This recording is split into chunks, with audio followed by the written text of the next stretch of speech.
Voilà. Là, Donc, vous avez une lettre. Ah, c'est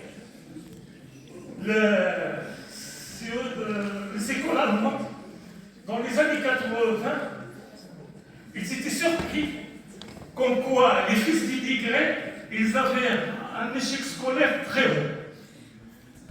Pour régler ce problème, ils ont fait affaire aux différents pays d'origine à envoyer des professeurs pour aider à donner des cours extrascolaires à ces enfants d'immigrés.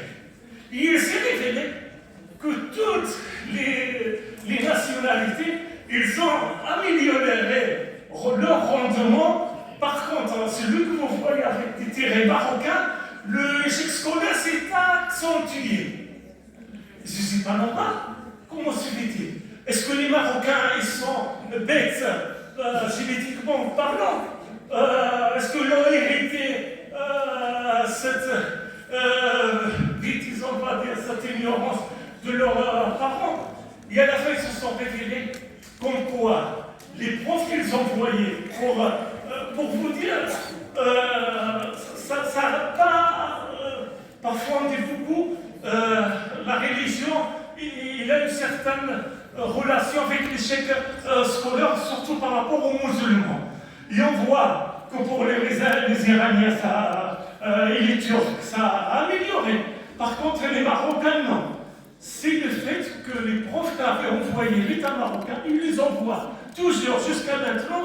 Ils savent pour la langue arabe, alors que la majorité des Marocains, l'écrasante majorité, il faut dire, installés en Allemagne, sont des rivins. Ils connaissent que leurs rivins. Ils sont venus directement de leur propre tribu en Allemagne parfois. Ils ne connaissent même pas la ville Rabat, la capitale, Neustadt, les Riazos, et prennent l'avion directement en Allemagne. Pour vous dire l'importance de la langue maternelle, mais ça continue. Et ça continue parce que on a vu, et c'est incroyable. Et ça, c'est une ligne que Jeune Afrique avait sortie, comme quoi il s'est révélé, et effectivement, c'est vrai, sur le terrain, que les auteurs des attentats de Paris, de Bruxelles, de Barcelone, c'est des Amazirs. Et dans leur grande majorité, c'est des rivins. Et ça pose un grand problème. Et maintenant, il y a un problème qui s'ajoute au radicalisme islamiste, parce que la police, par exemple, allemande, il s'était surpris de voir, figurez-vous, il n'y a que 300 000 Marocains en Allemagne et 3 millions de Turcs. Ils ont trouvé que des centaines de jeunes Marocains se sont recrutés dans les cellules de Daesh et pas les Turcs. L'explication est simple. Parce que les Turcs, quand on leur envoie leur identité, leur langue, leur histoire, ils sont fiers de cela, ils ne sont pas manipulables. Parce que ces jeunes, ils sont déracinés. L'école ne les a pas intégrés chez eux, ils ignorent leur langue, leurs valeurs, un tas de choses, ils se voient abandonnés, marginalisés. Et à la fin, ils tombent beaucoup dans la délinquance. Et vous avez l'exemple, les trafiquants de drogue un peu partout, c'est des Marocains, c'est même des Réfas, si j'ose dire, et maintenant même à Bruxelles, chaque jour il y a des kalachnikovs en plein centre comment dirais-je, des arrangements de compte entre les gens, c'est des Réfas qui font partie de leur Bokrom mafia. Et pourquoi cela? Ça revient que l'école de leur pays d'origine ou que l'école d'accueil en Europe, ils ne prennent pas en considération leur langue maternelle. Et là, je vais vous donner des exemples sur la langue maternelle. Ici au Maroc, on fait beaucoup, on va dire sur une grande article, pourquoi le Maroc a peur de l'enseignement de la langue amazigh. Parce que depuis l'indépendance, on a donné des budgets incroyables pour la politique d'arabisation et ça n'a rien donné. parce que ça a bien donné, ça a échoué parce qu'ils ne prennent pas en compte la langue maternelle des citoyens marocains. Et les manuels scolaires marocains, ils véhiculent toujours des valeurs, on va dire, conservatrices, comme pour la femme, elle devra être toujours avec le foulard, avec des tâches domestiques, même la fille, si vous voyez un peu dans ces livres, en langue arabe ou en langue, disons, manuel d'éducation musulmane. Lorsqu'il y a eu l'introduction de la langue amazigh en 2003, nous on croyait qu'il y avait une grande résistance, même des obstacles de la part, on va dire, des islamistes et des conservateurs. On croyait que c'était à cause du choix de la graphie finale.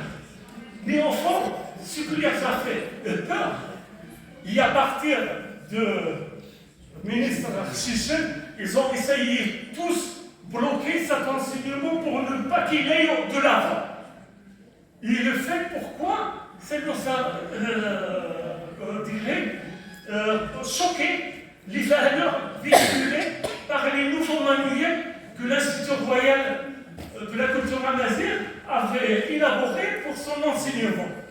Et dans ces valeurs, ces manuels, si vous pouvez voir, on voit une femme qui dit chez elle, ce n'est pas voilé. Il aide le mari lui-même, aide la famille à la cousin.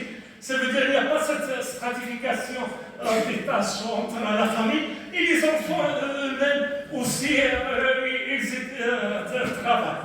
Et même dans les manuels, je ne sais pas d'autres images, le problème qu'on a malheureusement en Afrique du Nord, je m'insiste ici pour ne pas dire, c'est que les responsables éducatifs, leur grand souci, c'est d'apprendre la religion. Et ça, c'est malheureux. Des enfants de 3 ans, 4 ans, on leur a préparé des livres pour le préscolaire et on commence à lui parler de la religion, du shahada, de faire la prière. Alors c'est de quel bébé? Il faut qu'il apprenne, disons, au primaire, la langue arabe, et après on peut lui inculquer l'éducation islamique et d'autres sciences. Et là, dans les manuels amazigh, ça choque. Et je vous ai apporté une photo choquante de voir une femme à la classe avec ses enfants. Et c'est des images que les gens vivent d'une manière naturelle. Et dans les livres, bien sûr, un nazir, ça accroche les petits, les enfants, parce qu'on leur en parle de l'histoire. On leur en parle du yoga, on leur en parle de Kahina, qui a été une reine nazir, on lui en parle d'Abdelkrib, et les autres manuels en langue arabe et même en langue française, on nous donne une histoire du Proche-Orient qui n'a rien à voir avec le Maroc et l'Afrique du Nord. Et là, je vais vous donner 2 exemples concrets pour l'importance de la langue maternelle. Là, c'est en 1997, notre fondation David Montgomery Hart, on avait collaboré avec l'université hollandaise du Tilburg de faire des manuels pour les enfants d'immigrés. Une fois qu'on a formulé ces manuels, moi et Ramadan, on s'est occupé de la langue rifin, et il fallait faire de l'expérience. Alors là, c'est une école à Fouet-Khérola, des enfants d'immigrés.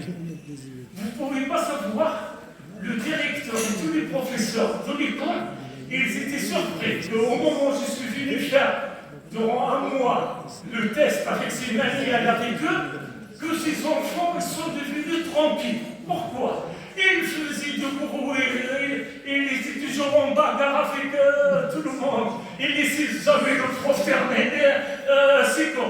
Et lorsqu'ils voient que je viens faire le cours du Tamazight, ils disent à leurs collègues, oh, moi je vais lire Tamazight, c'est comme une chose. Et chez moi à l'école, ils étaient surpris que les enfants, ils étaient sages, tranquilles, apprenés ou des trucs. La seule raison, c'est qu'ils se sont identifiés dans la langue que je leur transmettais. Un autre exemple que je vous donne ici, c'est Amélia.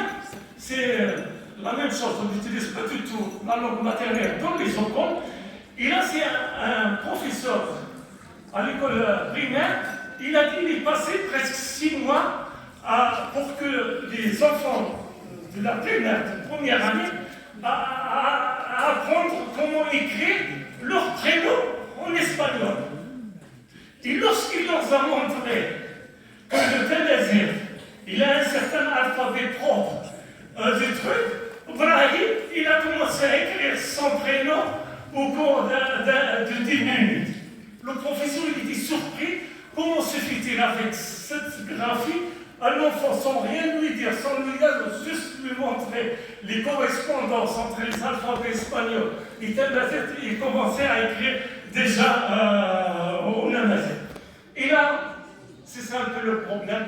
Ça, il avait dit pour le Mokhtar. Après Ben Moussa, la même chose.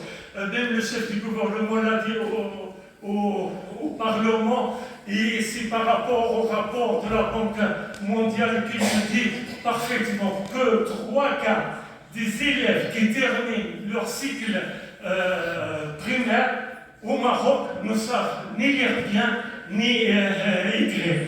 Et pire, on arrive à avoir plus de 4 millions, 4 millions et demi des jeunes abandonnés de l'école, ils n'ont aucune formation professionnelle.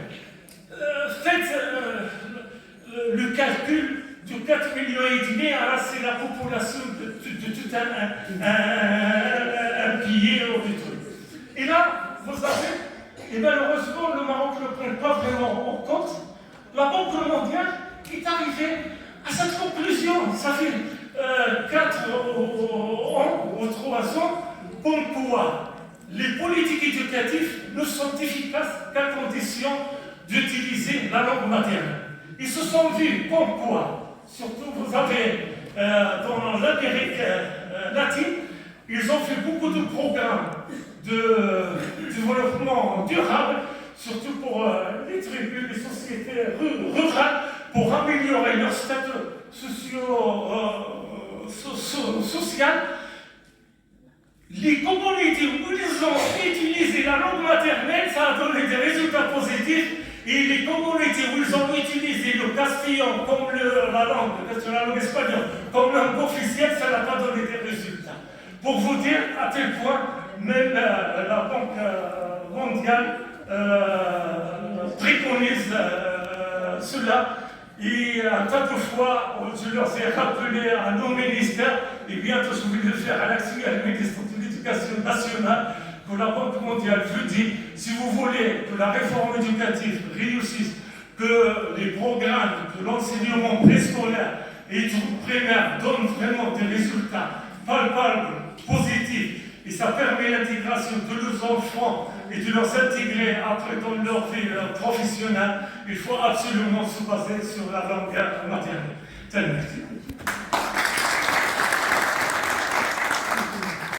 كلمات بس رخاء وكشو منك تبارك الله بهذا الغدام وبهذا الفوتين تبارك الله الأستاذ رخاء دائما يكسبوز دو مانيير ماتيرنيل دونك بحرارة حرارة اللغة الأم يعني تيري تيمات كنشكرو على